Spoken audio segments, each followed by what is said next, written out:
Well, welcome to Treeline Church. So glad you made it. My name is David. I'm one of the guys on staff here. I want to just give some context for this, all right? We're kind of stepping into this passage in Matthew, and basically what we do at Treeline is we primarily just teach through books of the Bible. And so we've been teaching through this book really for a while now, and I want to just kind of go back a few weeks to kind of remember where we've been, because where we've been helps us understand this passage today. So a few weeks ago, Jesus took a few of his followers up onto the Mount of Transfiguration, okay? Now, we've been kind of talking about this the last few weeks because this is like this moment that sets up this kind of sequence of events. And the Mount of Transfiguration is this incredible moment where Jesus is up on the mountain with his kind of closest followers, and he kind of unveils his glory. And there's this moment where like heaven is like coming to earth, and everyone's like, this is incredible. And then from the moment they come back down from the mountain, it's like, we're back in the real world, right? And immediately you're kind of hit with the realities of this is a broken world. It's broken in all kinds of complex ways, and we're supposed to live together, and yet we all are broken and sinful, and the world is just this really messy place. And because of this, there's just certain ways that people have found to cope and navigate with the complexities of life. And what's happening in this series of conversations is people are basically coming to Jesus, and they're saying, Jesus, here's the world as it is. It's really messed up. It's hard to be in a relationship with people. The whole thing's kind of messed up. Here's what we've figured out of how to cope and find our way through this world. And the thing that Jesus continually does is he kind of takes these normal rules and laws or kind of ways of living together, and he like flips the table, so to speak, and goes, I actually have an entirely different vision for your life. I don't want to talk about your laws. I don't want to talk about your rules. I don't want to talk about the ways you figured out how to navigate this world. I actually want to talk about something totally different. I want to give you a vision that comes to you from a different world. And so, for instance, like a couple weeks ago, we talked about like when someone hurts us, right? Our instinct is to push them out of relationship with us. Man, it's like, man, this person hurt me. Like they've demonstrated they're not a safe space for me. I need to kind of push them out of my life. Jesus says, no, actually, I have a vision for you to be the kind of person that pursues those who hurt you in mercy and grace. And that actually the church would be the very last place you'd get pushed out of because of your sin. That'd actually be the one place where everyone pursues you, believing, I've changed. I know Jesus can change me. I believe he can change you. And even a couple weeks ago, right, last week was, well, what if my brother or sister offends me? Or what if they have this weakness that just like comes up again and again and again? Like how many times am I actually required to forgive someone? And the prevailing wisdom of the day was 3, right? And so the disciples come to Jesus and they go, Jesus, dude, you're like a really gracious guy. We think it might be 7. And Jesus is like, more like 70 times 7, right? And essentially Jesus is like a calculator that like they ask the question and it comes back like an error message, right? He's like, this is the wrong question. Like you're not asking the right kinds of things. Instead of looking for what minimum you are required to do, you should instead remember the story that you are in and live out your life as a character in that story. That's essentially Jesus' answer to all of this. They're like, what's the specific thing that's required of us, Jesus, to live with you as a follower of you? And he goes, that's actually not how it works. I don't have these specific things that you have to do. I actually have written a story into the world that you're now part of, and I want that to be the calling on your life that everything is oriented towards. And so that pattern, it continues today. And here's the question. All right, we've kind of talked about the church generally.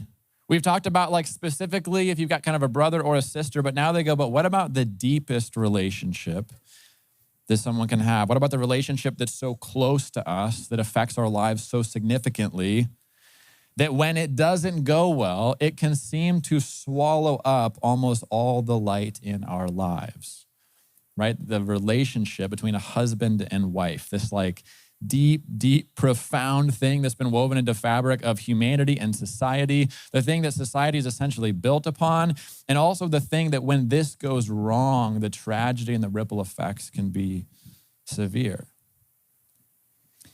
And this relationship is a very interesting one, right? Because you share everything, right? You share finances, you share family, you share history, you share lineage, like you share bloodline, you create a new bloodline. Like that, this relationship is totally deeper and more profound than any other kind of relationship you could have. And we think surely with a relationship that requires so much vulnerability, surely in a situation where someone's weaknesses can have such an outsized impact on our lives, surely here there must be some kind of eject button, right?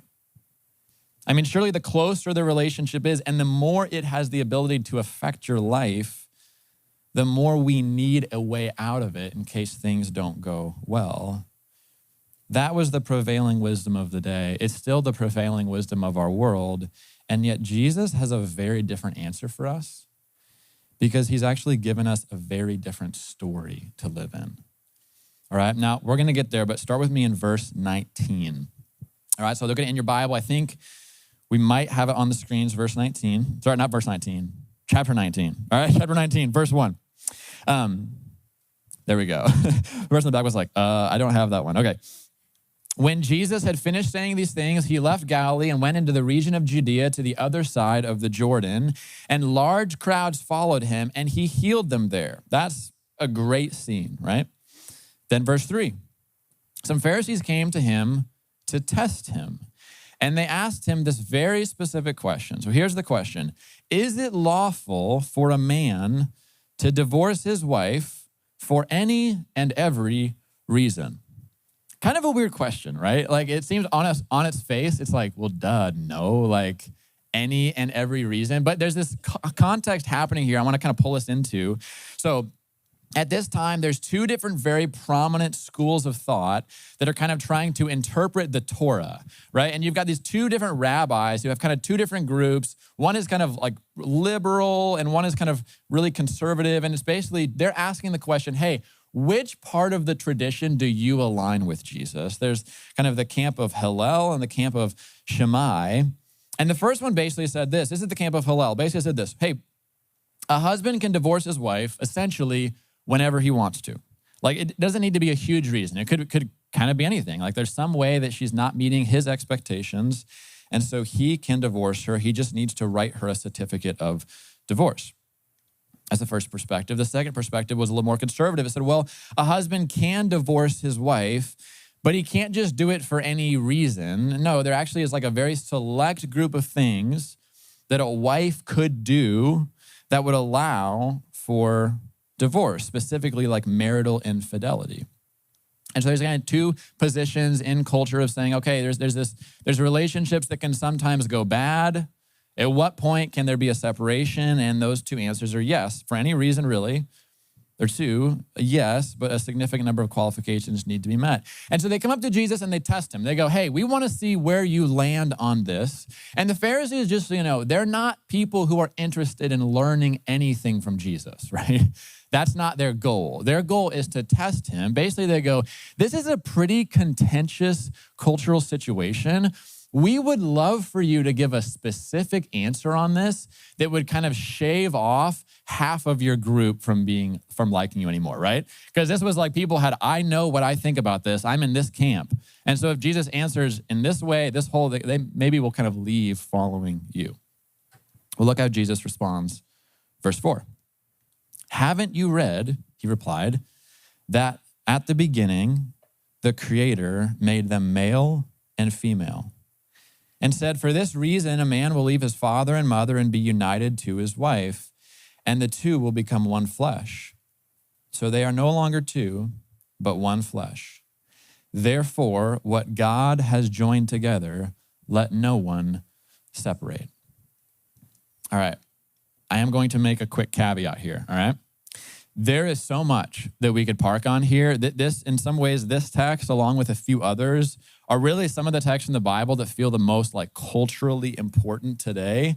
And we do not have time to do a full teaching on Christian marriage. There's just like too much to get into. There's so many cultural issues today that intersect with the idea of Christian marriage. We're actually going to take a break at some point in the near future, and we're going to do a whole series on how Christians should think about sexuality, marriage, gender, all of these things that are kind of currently being thrown around in culture of like, what do we think about these? Jesus actually has a lot to say, but it's way too important of a conversation for our city and our university to just like cover it haphazardly in a few sentences, okay? So we're not going to do that. There's a lot of things in here I'm not going to cover, not because I don't want to, but because I want to give it like a fuller explanation for the life of our church.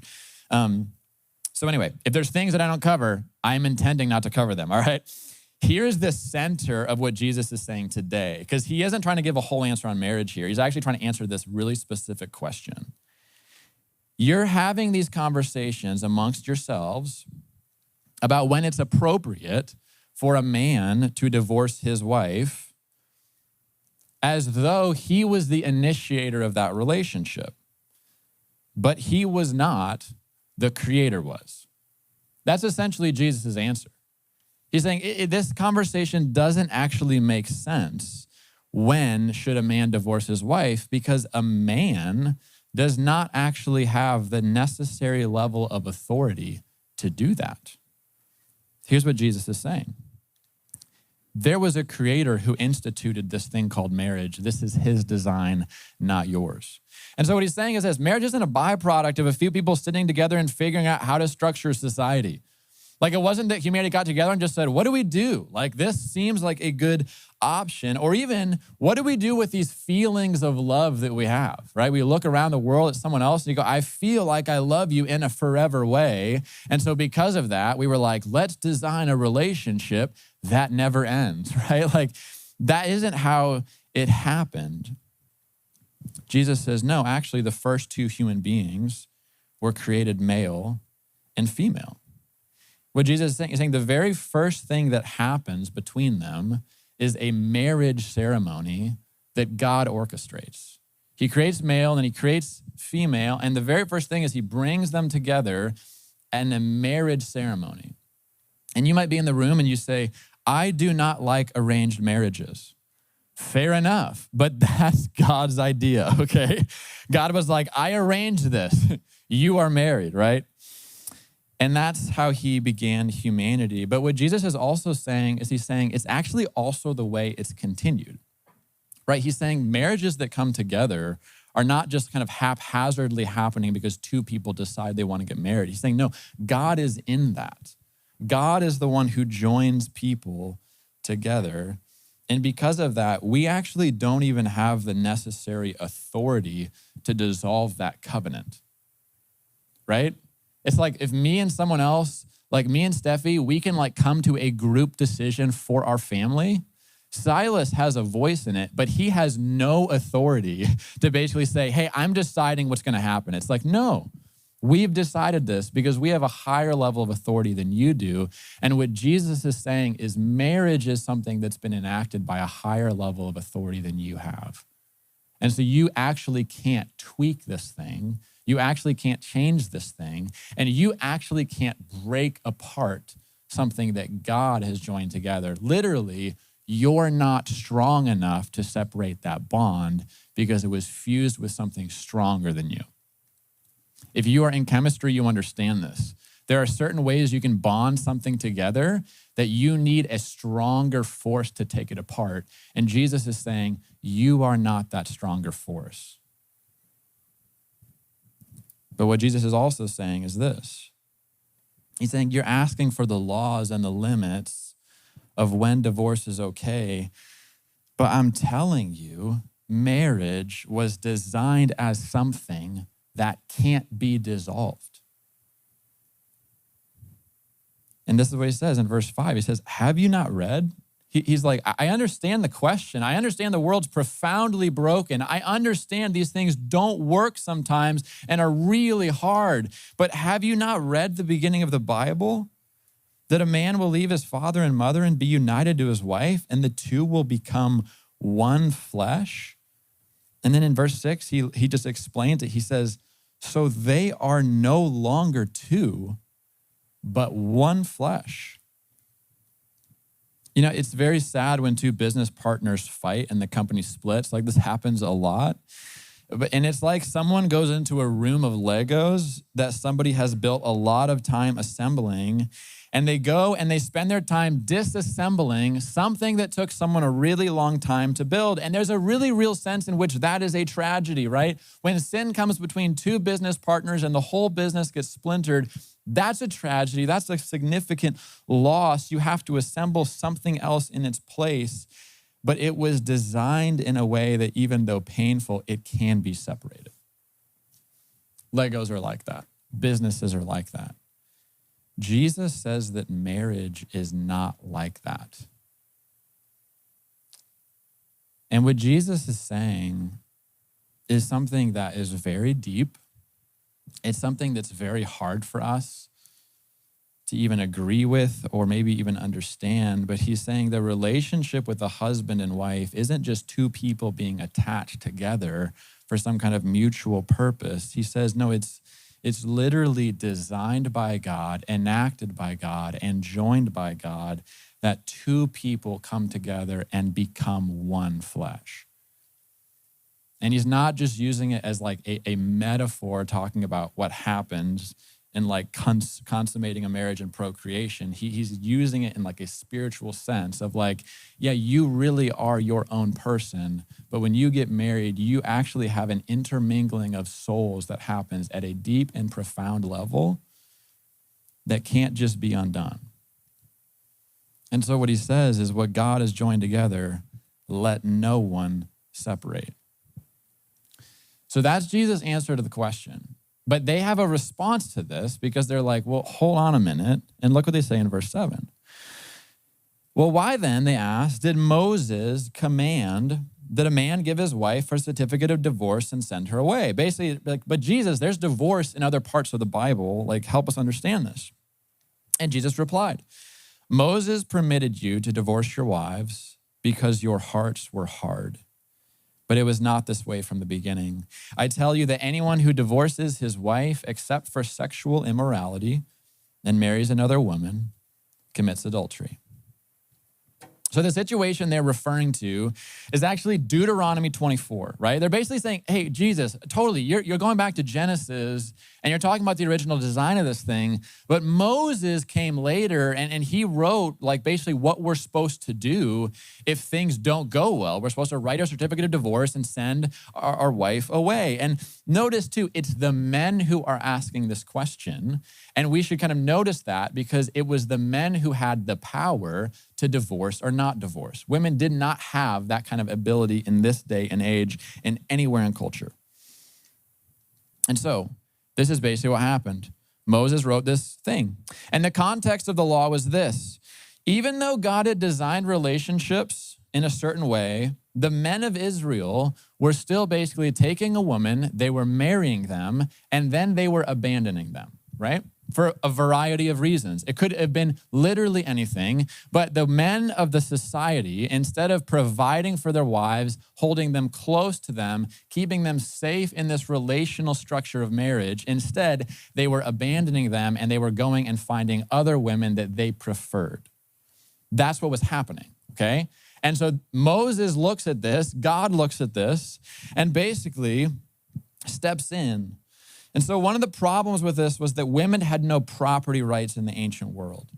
And so to be a woman who had been married and now had a husband who is no longer providing for you as he was supposed to, it actually put you in an incredibly vulnerable and impossible situation because culturally you could not get remarried. Culturally, you did not have the ability to just go work and provide a life for yourself. You essentially were someone who was attached to someone else who was no longer providing their marital duties as provider and protector for you, and you had no ability to find someone else in culture to fill that role because you were still basically owned by them through marriage. You were theirs, but they were not fulfilling their duties to you. It was a horrific thing. And so basically what God does is he goes, this is wrong. What you're doing is wrong. And so Moses steps in and he demands that if this does happen, you have to write them a letter of divorce and send them away. He's saying you actually have to create a document that absolves this woman from you so that she can actually go and live her life and eventually, if she wants, get remarried. And also, you need to actually solidify this legally so that you cannot, for some reason that seems expedient, abandon her today and then later lay claim to her. But well, no, we're married. I can kind of pull her back in because there's something now I want from her. You see, the divorce laws they're citing, they weren't like a part of the design of marriage. And also, it's just important we know, they weren't like written into a society like ours. It was essentially God, through Moses, stepping in and trying to protect women who had little to no rights in this society and were being damaged by the casual abandonment of men from their responsibilities in marriage. That's the context that this law is written into. And Jesus basically says, yeah, Moses permitted that, but it's because of the hardness of your hearts. Like you were creating this horrific situation for people because you weren't living up to the design of marriage. And so Moses had to basically try to limit the collateral damage to the weak and vulnerable, but it wasn't supposed to be that way. Marriages weren't supposed to break apart. That was never the design. And it's here, it's in something that is so foundational to our world. It's actually here that sin has given our world and our lives some of its greatest wounds. Like I'm very aware of that. Like talking about marriages that break up, talking about divorce, like it's like when the Bible talks about that, it's almost like triggering because it's putting its finger on something that has caused a tremendous amount of pain in a whole bunch of different ways. And one of the things that we've done with divorce in our world today is the same thing we've done with death. We've basically said, it's just normal. It's normal. It's just kind of what happens. Sometimes it's a part of life. It's even natural. But those words, I think they sound the same as they do when we're standing next to the casket of someone we know. Right? It's like no matter how much you tell yourself, like this is normal, this is just the way things are, like somewhere deep inside of us, we know that's not true. It's not actually supposed to be this way. It wasn't supposed to go like this. And you know, divorce has been greatly normalized today, and it makes sense. I actually think in a lot of ways, it's the necessary outcome of a lot of cultural forces that all converge on this deep relationship that we have. And half of marriages end in divorce. That's just the statistics. And essentially that statistic is true across everyone, people in the church, people out of the church. It's devastating. But that's just true. Half of marriages end in divorce. And what's also true is that's only first marriages. Second marriages, it's 67% of second marriages end up in divorce. And third marriages, if people go, I'm going to try it a third time, 73% of those end in divorce. So we don't get better at this. Like we don't. I mean, some people think that. Like this one didn't work out, this one will. But what's really sad is normally when people choose, there's something not working, right? And so that they choose to remove themselves from someone else. What's so hard about that is instead of it producing humility and repentance and teachability and learning from that situation, it seems that what actually ends up happening is they learn kind of this entitlement and they go and try to find someone else who gives them everything this other person couldn't. And actually, the more you do that, the more likely you are to end in divorce.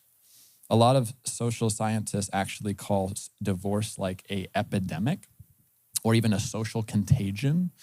I don't know if you know this, but if you are friends with someone who is divorced, you are 70% more likely to get one yourself. So it's literally like COVID. It's like it's in the air. I'm serious. Like it's a contagion. It's a contagion that works itself through cultures and societies and churches. And so this idea that when things are very difficult, when I am not able to get my needs met, the thing that I must do is separate myself from this person so that I can get fresh air to fully breathe and be myself again. And I know that the reasons for divorce are multifaceted and incredibly complex. And some people get divorced because they're in a truly horrific and abusive situation. And I'm not talking about that. And Jesus isn't talking about that. But if you look at the divorce, what's interesting is 75% of people who get divorced, they don't actually cite any kind of abuse. They don't cite any kind of even marital infidelity. The thing they cite is just a lack of commitment. They go, ultimately, this is why. It's the main reason. Just a lack of commitment. And I know that there's people in the room who've been divorced. And I hope you know that, man, this is a place you are not going to have judgment cast towards you because of a tragedy in your past. Everyone is walking in here with wounds. Actually, one of my very best friends in life, he was divorced. I was the best man at his wedding. And then a few years later, they were divorced. And I actually proceeded as the minister over his second marriage. And actually, I've watched firsthand what happens to the soul of a person who goes through having themselves split in two. It was horrific. It was like one of the worst things I've ever seen. And to call it normal, or even just to call it something that sometimes happen, is like to speak profanely at the grave of something beautiful. It's like we shouldn't do that. It's actually a great evil, and when it happens, much goodness is lost from our world. And I know there's people in the room who right now are considering divorce. You're in a situation that feels so hopeless, it feels so dark, it feels so terrifying to stay where you're at, that to throw yourself out into the unknown actually feels maybe even safer and better. I know that there's some people here who feel that way. We'd love to talk with you and walk with you through that situation in your life. I know there's people in the room who've watched your parents get divorced. I know it's one of the things that has shaped you maybe more than anything else in your life. And I'm sorry that people have told you that it's normal, because it's not. And it wasn't supposed to be that way. And I'm sorry that you have wounds and part of your story is shaped by that situation. But do not let the hard hearts of this world tell you it's okay. Do not let the hard hearts, do not let the jaded world tell you this is just what sometimes happens and it's to be expected. Jesus says, oh no, it's a tragedy. It's a profound tragedy. And you have to understand, he's not throwing stones and casting judgment. Like, that's not what he's doing. I mean, Jesus is talking to a whole group of people that are very similar to us, who many of them have had divorces. Many of them have had, they're not bringing up this question like hypothetically in a different culture or time that divorce existed. What do you think about this? No, he's saying this is normal. We live in a world where we can't figure out how to get along, and this is the best solution we've come up with, is these two rabbis arguing about what are the lines that need to be crossed in order for us to finally pull the trigger and say, I'm out. And Jesus is looking at people, and he's not looking with judgment or frustration. He's looking with compassion, and he's actually sympathizing with the horror of living in a world where sin is able to erode and even tear apart things that have no designed way of being taken apart. You see, I can take apart my car. I wouldn't know how to do all of it. I'd have to research some of it, but I could take apart every single piece of it if I wanted to. I have a lot of tools in my garage. It would take a while, but I could do it. I could take the whole thing apart. I could probably even build a couple different cars from it. One would have an engine, one wouldn't, because I only got one engine, right? But I could do that. It's designed in a way that it can be disassembled and taken apart. But I have a lot of trees in my yard, and I cannot take apart a tree. I can't do it. There's no way I can propagate a tree. I've learned that from Steffi. She knows a lot about plants. I can start a new one in the same way two people can start a new life. I can do that, but I can't take it apart. I can cut it down.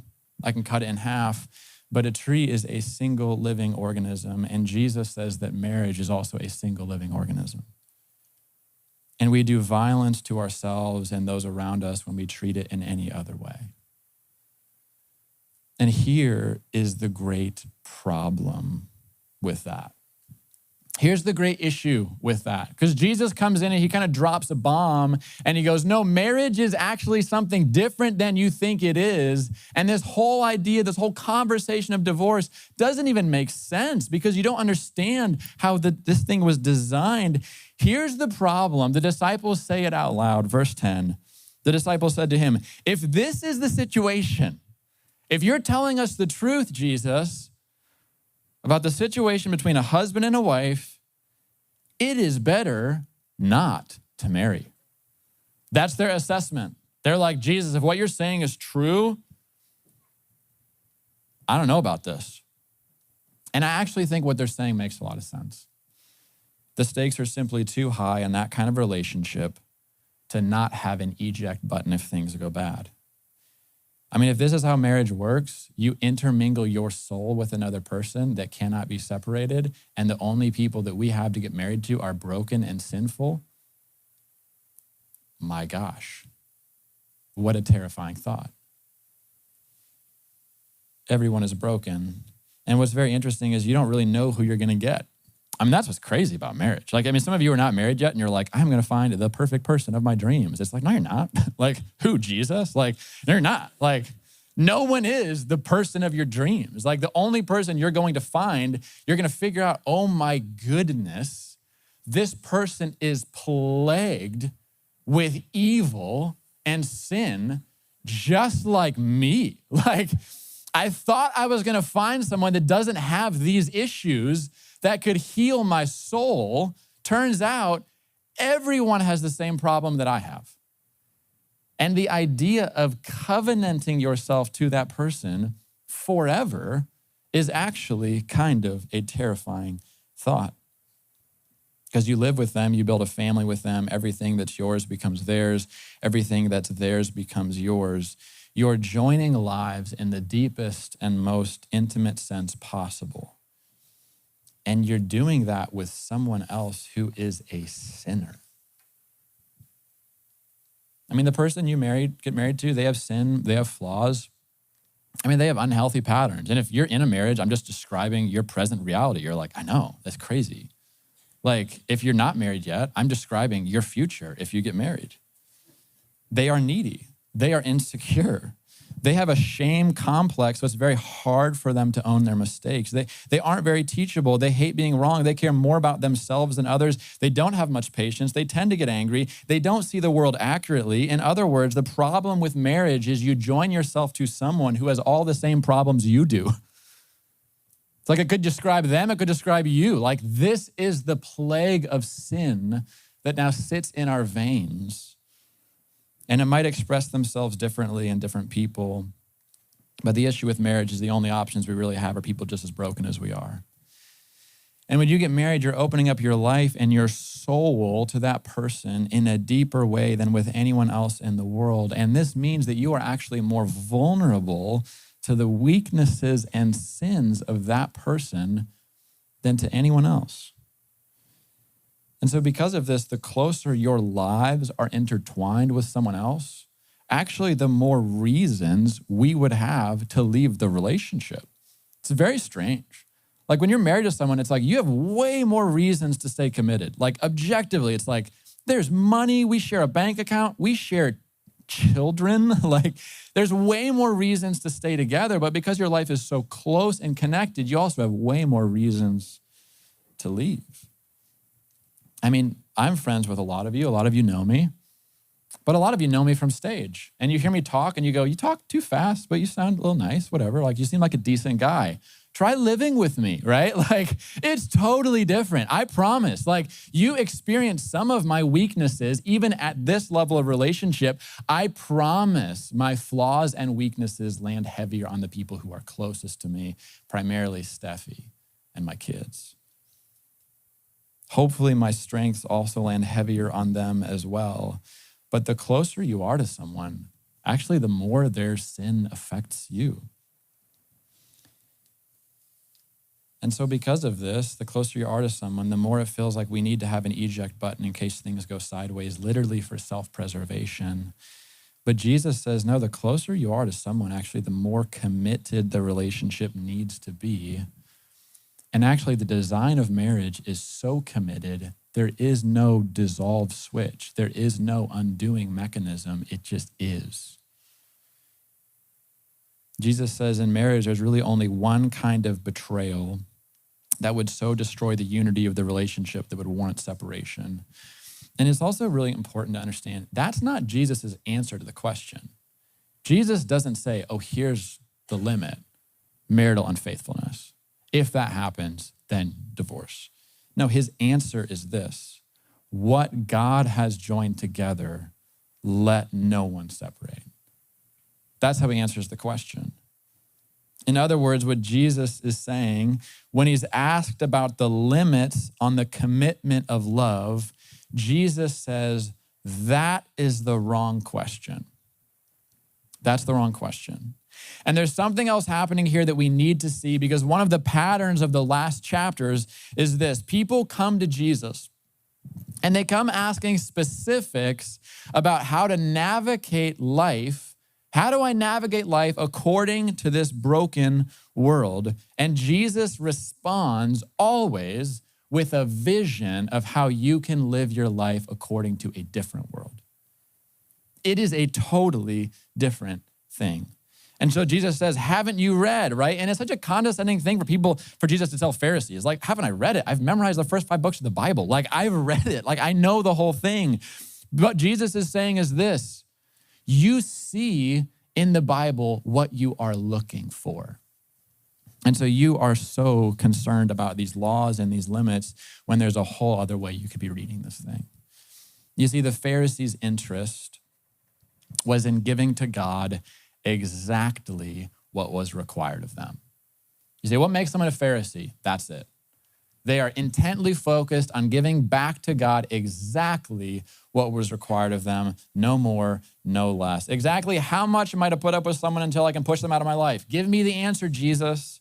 In close relationships, in marriage, in the church, what's the limit? Do I need to forgive someone 3 times, or is it as much as 7? Tell me the exact number, Jesus, because I want to know when I can push someone away.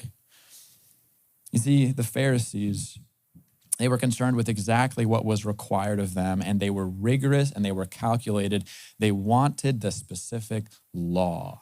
And so they read the Bible looking for those things. However, the gospel turns us into people who are no longer governed by a set of laws. We're not under the laws anymore. It's actually not how Christianity works. Instead, we are called forth to a set of values and a vision for our life because of the story that we are in. Let me explain this. In the Old Testament, if you go in the Old Testament, you go, how does giving money to the poor and to the church work in the Old Testament? There are very specific examples. Like, we could go there together, and it says, here's what you do. Give 10% to the temple, and then you have another percent that you give to kind of the poor people in your near circle. And then there's these certain celebratory things where you go and you spend money at a certain time of year. Like, very specific, detailed answers. How are we to be generous with our money? In the New Testament, we are given no details. Instead, we're given a story. It says, Jesus became poor so you could be rich. Jesus emptied the storehouses of heaven and dumped it out all on you as spiritual blessing. Every single thing you have is a grace gift from God. Now you go and be generous. That's the New Testament ethic on money, by the way. If you're wondering, should I give 10% to Treeline Church? The answer is, you should be generous to Treeline Church. You should be generous to the people who are needy around you. And there's not a number Jesus gives you, because we're not number people, we're grace and mercy people. And so Jesus says, you go be generous. There is no law. There is no law that you are now under. We're under grace. And we're not just under it, but actually we're drowning under it. It's washing over every single moment in our story, in our lives. And what happens is grace now places a calling on our lives that actually raises higher than any law ever could go. This is what's so fascinating. Jesus is saying something way deeper and way more committed than any interpretation of the law ever had. Right? The most conservative, the most like, well, here maybe is the most conservative way I could view this marriage law. Jesus goes, oh, no, no, no, no. The calling is actually way, way, way higher than that, because laws are the lines we are not to cross. They are often limits. They're essentially limitations on a direction, but the gospel is not one of limitation. It is one of invitation. The gospel invites us to live our lives full force in the direction of the mercy of God. Right? When people ask Jesus, how many times do I need to forgive? He goes, do you remember the good king who forgave you so much? Do you remember the story that you're in? Our lives in Christ are not built on compulsion according to a law. They are now built on calling according to the gospel. And the same is true of marriage. The same is true of marriage. Listen, when we only have our broken world, broken people, and no real power to change the human heart, then we're just stuck with aligning our lives to laws and limits of how we can interact with others. Stay safe, build kind of boundary lines, like live in such a way that you don't get more hurt in this broken world, but there's now a new story that's been written into our world, and it's the man Jesus Christ who wrote it, the man who has no limits. Like Jesus had no lines in the sand that he drew and refused to step over, despite how many times people wronged him. He was the great pursuer of people. He's the good king who had no limit on how many times he would forgive those who seek forgiveness. He's the faithful spouse who buys us back again and again, despite our unfaithfulness. You know, I decided a long time ago, when I was first coming to know Jesus and I was first deciding to marry Steffi, I decided that even if somehow our marriage got unbelievably sideways and it got so toxic that eventually Steffi was unfaithful to me, I decided in that moment I would give the rest of my life to try to restore her to me and us to God. And I know that might feel abstract. I promise you it wasn't. It was calculated on the ground. I thought so deeply about it. When I stood up and I was doing my marriage vows, I wasn't doing them with this assumption, everything will go well. I was actually under the assumption, this might go horribly, and I do not know what kind of life will I live if it goes south. And the life that I chose to live was this. The story that I am in, the reality that surrounds my life, the vision, the story of Jesus gives me for my life is that there is not a certain limit to the mercy and grace I should give this other person, because there's no limit to the mercy and grace that Jesus has given me. Can you imagine if salvation worked the way a lot of our relationships do? I cannot imagine a relationship with God where if I crossed too many lines, eventually he would cut me loose. Because I'm telling you, I would have already been cut loose many times. Do you know how many times I've been unfaithful to God? Many. This week, many. And yet God is the one person in the universe who says, I do not care how many times you wrong me. I don't care how much you hurt me. I will faithfully of my own self and my life at great cost to me, even if I have to die on a cross for your sins, I will pursue you to the end of time. And Jesus says, look, I know the world's broken. I know it's complex. I actually know that some of you are suffering terribly in the situations you're in. But I don't want to give you a law. I don't want to give you a limit. I don't want to tell you exactly how you can navigate the brokenness of this world. I want to call you to set your eyes on this world I'm trying to create. I want to call you to live your life according to this story. I actually want to call you to be people that don't just navigate your safety in this world, but goes, there is someone who at great cost to himself has always stayed faithful to me.